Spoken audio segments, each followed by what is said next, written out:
Biografi Bung Hatta. Dr. Haji Muhammad Hatta lahir di Bukit Tinggi 12 Agustus 1902. Pria yang akrab disapa dengan sebutan Bung Hatta ini merupakan pejuang kemerdekaan RI yang kerap disandingkan dengan Soekarno. Tak hanya sebagai pejuang kemerdekaan, Bung Hatta juga dikenal sebagai seorang organisatoris, aktivis partai politik, negarawan, proklamator, pelopor koperasi, dan seorang wakil presiden pertama di Indonesia.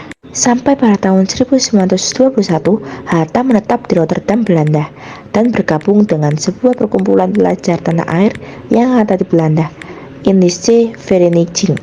Mulanya, organisasi tersebut hanyalah merupakan organisasi perkumpulan bagi pelajar, namun segera berubah menjadi organisasi pergerakan kemerdekaan saat tiga tokoh Indische Partij, Suwardi Suryaningrat, Douwe Dekker, dan Cipto Mangkusumo bergabung dengan Indische Vereniging yang kemudian berubah nama menjadi Perhimpunan Indonesia atau PI. Di Perhimpunan Indonesia, Hatta mulai meniti karir di jenjang politiknya sebagai bendahara pada tahun 1922 dan menjadi ketua pada tahun 1925. Saat terpilih menjadi ketua PI, Hatta mengundangkan pidato inaugurasi yang berjudul Struktur Ekonomi Dunia dan Penentangan Kekuasaan. Sebagai ketua PI saat itu, Hatta memimpin delegasi Kongres Demokrasi Internasional untuk Perdamaian di Belleville, Perancis pada tahun 1926. Ia mulai memperkenalkan nama Indonesia dan sejak saat itu nama Indonesia dikenal di kalangan organisasi-organisasi internasional.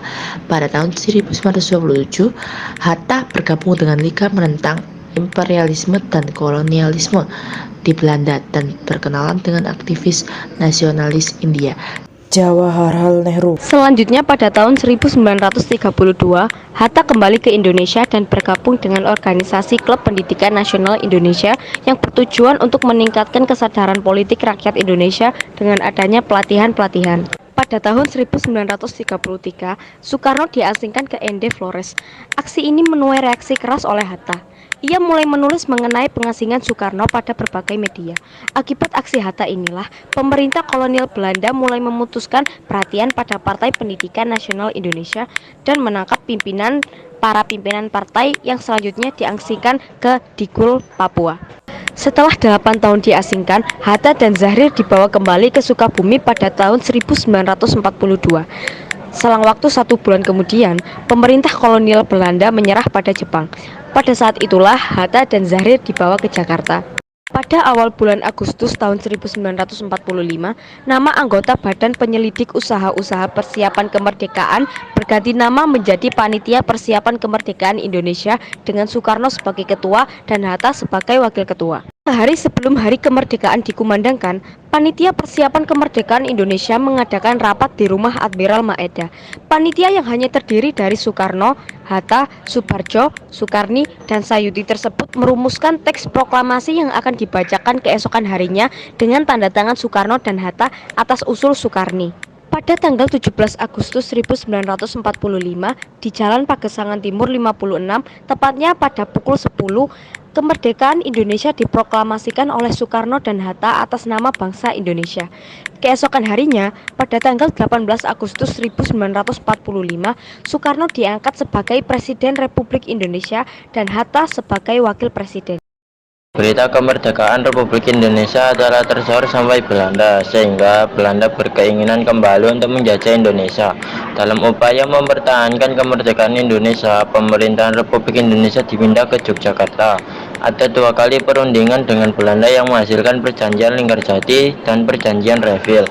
Namun, kedua perjanjian tersebut berakhir kegagalan karena kecurangan Belanda. Pada Juli 1947, Hatta mencari bantuan ke India dengan menemui Jawaharlal Nehru dan Mahatma Gandhi. Nehru berjanji India dapat membantu Indonesia dengan melakukan protes terhadap tindakan Belanda dan agar dihukum pada PBB. Banyaknya kesulitan yang dialami oleh rakyat Indonesia memunculkan aksi pemberontakan oleh PKI, sedangkan Soekarno dan Hatta ditawan ke Bangka. Selanjutnya, kepemimpinan perjuangan dipimpin oleh Jenderal Sudirman. Perjuangan rakyat Indonesia tidak sia-sia. Pada tanggal 27 Desember 1949, Ratu Juliana memberikan pengakuan atas kedaulatan Indonesia kepada Hatta. Setelah kemerdekaan mutlak Republik Indonesia, Hatta tetap aktif memberikan ceramah-ceramah di berbagai lembaga pendidikan. Dia juga masih aktif menulis berbagai macam karangan dan membimbing gerakan koperasi sesuai apa yang dicita-citakan.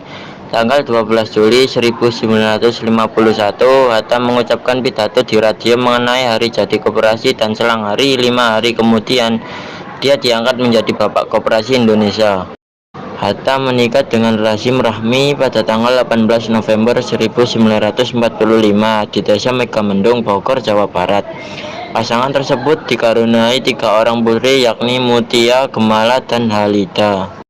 Pada tanggal 14 Maret 1980, Hatta wafat di RSUD Dr. Cipto Mangunkusumo. Karena perjuangannya bagi Republik Indonesia sangat besar, Hatta mendapatkan anugerah tanda kehormatan tertinggi Bintang Republik Indonesia kelas 1 yang diberikan oleh Presiden Soeharto. Perkenalkan, nama saya Rosyidanula Arifin, absen 34. Sifat Bung Hatta yang dapat saya tiru dan dapat saya terapkan dalam kehidupan saya adalah pantang menyerah. Saya sangat terinspirasi dengan sifat beliau yang pantang menyerah. Saya sendiri sudah menerapkannya dalam hal olahraga basket. Dalam basket, saya sangat jarang mengangkat piala, tetapi saya pantang menyerah dan tetap terus berlatih, karena saya percaya bahwa usaha tidak akan mengkhianati hasil. Perkenalkan, nama saya Salangita Rohma, absen 35. Sifat Bung Hatta yang bisa diterapkan yaitu sifat disiplin. Sifat disiplin yang saya terapkan di lingkungan sekolah yaitu yang pertama, berangkat sekolah dengan tepat waktu. Yang kedua, menaati peraturan-peraturan yang ada di sekolah. Dan yang ketiga, mengumpulkan dan mengerjakan tugas-tugas dengan tepat waktu. Terima kasih. Perkenalkan, nama saya Muhammad Rafi, absen 24. Sifat Bung Hatta yang saya terapkan yaitu rasa ingin tahu dengan bertanya kepada guru dan teman tentang materi pelajaran dan juga membaca sumber di luar buku teks tentang materi yang terkait dengan pelajaran.